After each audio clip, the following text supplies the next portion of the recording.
Halo semua, baiklah pada pertemuan kali ini kita akan membahas tentang rangkaian arus searah. Baiklah, yang pertama itu tentang pengertian arus listrik searah. Nah, untuk arus listrik ini kita gunakan analogi air sungai. Nah, air sungai itu mengalir dari tempat yang tinggi ke tempat yang rendah. Nah, kalau di tempat yang datar saja itu hanya ada riak, tidak ada aliran. Jadi, butuh perbedaan ketinggian untuk air sungai dapat mengalir. Demikian juga dengan arus listrik. Nah, arus listrik itu yang kalau di sungai yang mengalir air, kalau pada listrik yang mengalir itu adalah partikel yang bermuatan. Jadi partikel bermuatan mengalir per satuan waktu. Nah, kemudian aliran listrik itu mengalir dari tegangan yang tinggi ke tegangan yang lebih rendah atau dari potensial tinggi ke potensial yang rendah.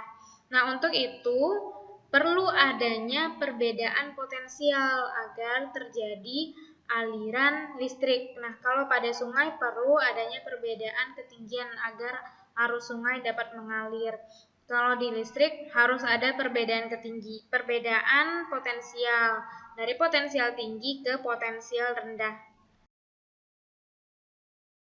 Nah, untuk mengukur arus listrik itu alat yang akan kita gunakan adalah ampermeter.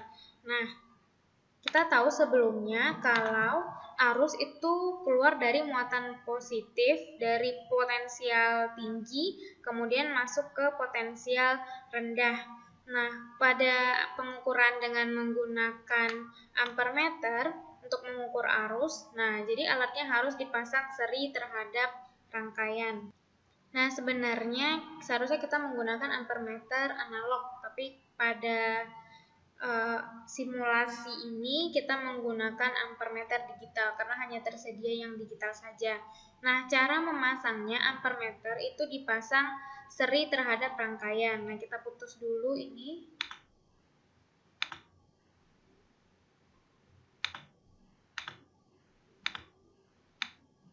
Nah, kemudian dihubungkan ampermeter.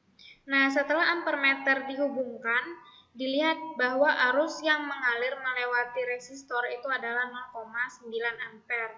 Pada ampermeter ini lihat, arus itu masuk ke kutub positif dari ampermeter dan keluar dari kutub negatif dari ampermeter.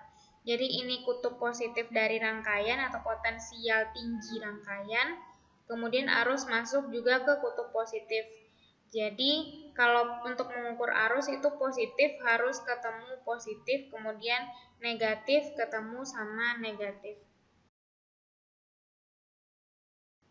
Untuk mengukur tegangan menggunakan alat ukur voltmeter. Nah, pada simulasi ini disediakan alat ukur yang digital, bukan yang analog. Nah, cara pengukurannya yaitu alat ukur nanti dipasang paralel terhadap rangkaian. Nah, di sini kan ada dua warna nih, ada warna hitam dan ada warna merah. Nah, warna merah ini adalah prob positif. Warna hitam ini adalah prob negatif. Jadi caranya sama seperti yang tadi, arus dari tegangan tinggi harus masuk ke prob positif, arus kemudian keluar dari prob negatif. Nah, oke, coba kita hubungkan dulu rangkaiannya. Oke, arus sudah mengalir, kemudian dipasang paralel. Nah, dipasang paralel berarti seperti ini. Oke, nah lihat, ini pemasangan yang salah. Yang hitam kan itu prob negatif. Prob yang kecil, nah harusnya itu arus masuk ke prob positif, berarti diubah. Nah, didapatkan hasil yang positif 9 volt. Kalau pada pengukuran yang menggunakan alat yang analog, pengukuran yang salah seperti tadi dapat merusak alat ukurnya. Nah, ini arus dari potensial tinggi masuk ke prob positif, kemudian keluar dari prob negatif menuju potensial rendah. Baiklah, kita lanjut ke hukum Ohm. Untuk mengetahui hubungan antara tegangan dan hambatan terhadap kuat arus yang mengalir, di sini kita sudah memasangkan ampermeter untuk mengukur arus. dan voltmeter untuk mengukur tegangan. Jadi pada keadaan pertama kita selidiki dulu hubungan antara beda potensial, dalam hal ini baterai, terhadap kuat arus yang mengalir. Nah, baik, ini di-on-kan. Kemudian, nah ini kecepatan aliran dari arus. Kemudian bagaimana kalau nilai tegangannya diperbesar, bagaimana dengan kecepatan aliran? Nah, perhatikan nilai arus current yang terbaca. Semakin diperbesar, maka nilai arusnya juga membesar. Diperkecil, kalau beda potensialnya diperkecil, maka arus yang terbaca juga kecil. Kalau diperbesar beda potensialnya, arus yang mengalir besar. Nah, ini artinya bahwa beda potensial dan kuat arus yang mengalir itu sebanding. Kemudian kita lakukan penyelidikan terhadap hubungan antara hambatan dengan kuat arus yang mengalir pada rangkaian. Nah, jika kita memperbesar nilai hambatan, coba perhatikan nilai arus yang terbaca. Nah, awalnya tadi 2,33, kemudian hambatannya diperbesar dari 10,5 ohm. Nah, lihat nilai arus yang terbaca itu makin lama makin kecil. Dapat dilihat juga dari arah panahnya, dari kecepatan panahnya makin lama makin pelan. Nah, saat hambatannya 1920 ohm, arus yang terbaca 1,22. Saat hambatannya 27,5 ohm, arus yang terbaca 0,89 ampere. Ini makin diperbesar, maka arus yang terbaca semakin kecil. Nah, ini berarti bahwa semakin besar hambatan, maka arus yang mengalir pada rangkaian semakin kecil.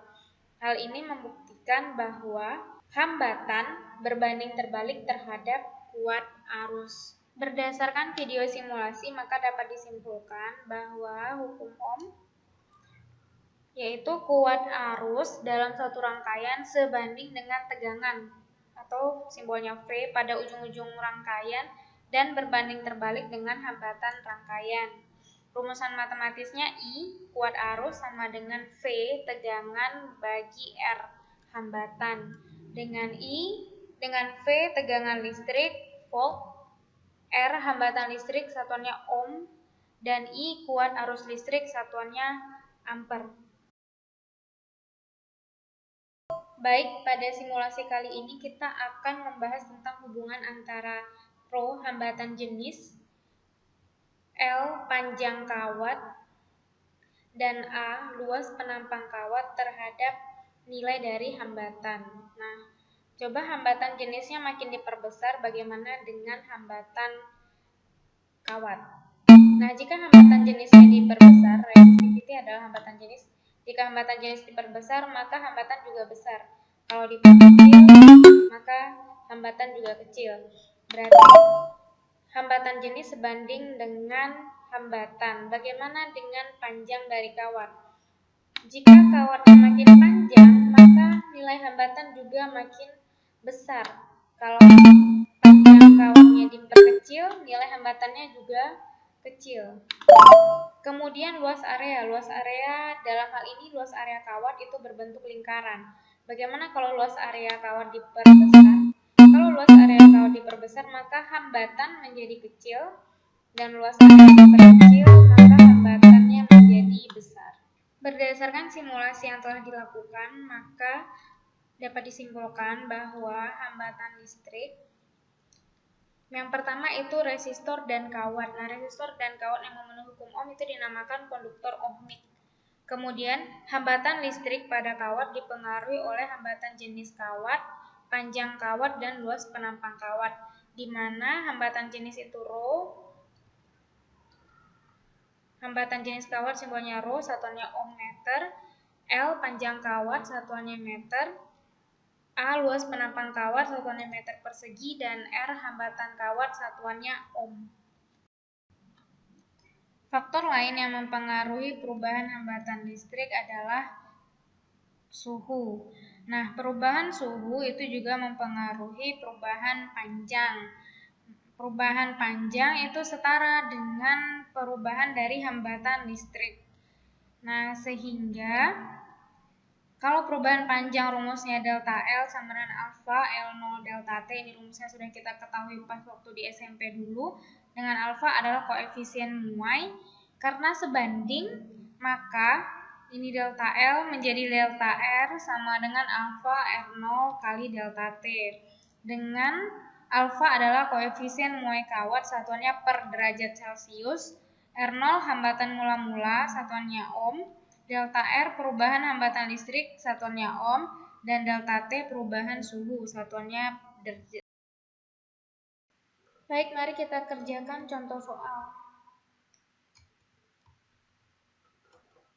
Sebuah balok aluminium memiliki dimensi seperti pada gambar. Arus listrik dilewatkan melalui balok tegak lurus terhadap permukaan P. Hambatan jenis aluminium 2,8 kali 10 pangkat negatif 8 ohm meter. Hitung hambatan balok aluminium. Jadi hitung hambatan. Nah, catat semua informasi yang terdapat pada soal. Ini terdapat lebar-lebar dari aluminium adalah 15 cm. Luas permukaan itu berarti luas permukaan P. Sehingga panjang kali lebarnya yaitu 12. Ini 12 kali 1. Didapat 1,2 kali 10 pangkat min 4 meter persegi. Hambatan jenisnya 2,8 kali 10 pangkat negatif 8 ohm meter. Sehingga hambatan aluminium dapat dihitung dengan R sama dengan rho L per A, di mana rho 2,8 kali 10 pangkat min 8, L 15 kali 10 pangkat negatif 2, dan A 1,2 kali 10 pangkat min 4. Dan didapat hambatannya 2 kali 10 pangkat negatif 5 ohm. Oke, kita lanjutkan ke contoh soal yang kedua.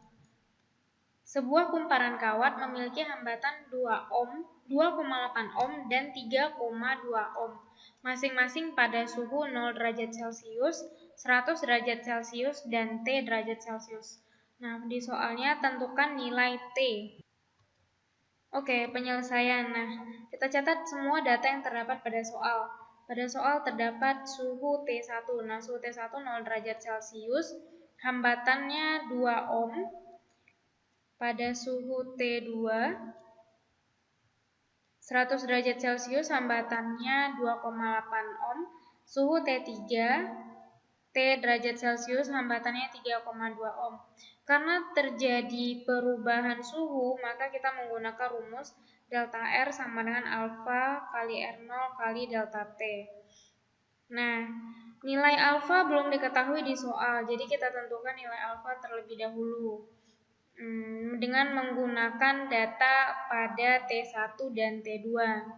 Ini delta R21 berarti perubahan hambatan kedua dengan yang pertama. Ini hambatan yang pertama, alfa delta T21. Ini hambatan yang kedua dikurang hambatan yang pertama, ini hambatan pertama. Hambatan yang kedua nilainya 2,8 ohm, hambatan pertama nilainya 2 ohm. R1 nilainya 2 ohm. Nah, kali alfa, T2 nilainya 100 derajat Celcius dan T1 nilainya 0, berarti 100 kurang 0. Nah, didapat 0,8 sama dengan 200 alfa, alfanya 0,8 per 200. Oke, setelah didapatkan nilai alfa 0,8 per 200, maka nilai T bisa diketahui nilai T3. Dengan menggunakan rumus yang sama, delta R yang ketiga dan yang pertama sama dengan R1 alfa delta T, ini perbedaan suhu yang ketiga dan yang pertama. R3 kurang R1 sama dengan R1 alfa, T3 kurang T1. R3-nya 3,2, R1-nya 2, sama dengan 2, 0,8 per 200, T kurang 0. 3,2 kurang 2, 1,2 sama dengan 0,8 per 100. 2 dan 200 ini bisa dibagi. Nah, sehingga T-nya nilainya 150 derajat Celcius.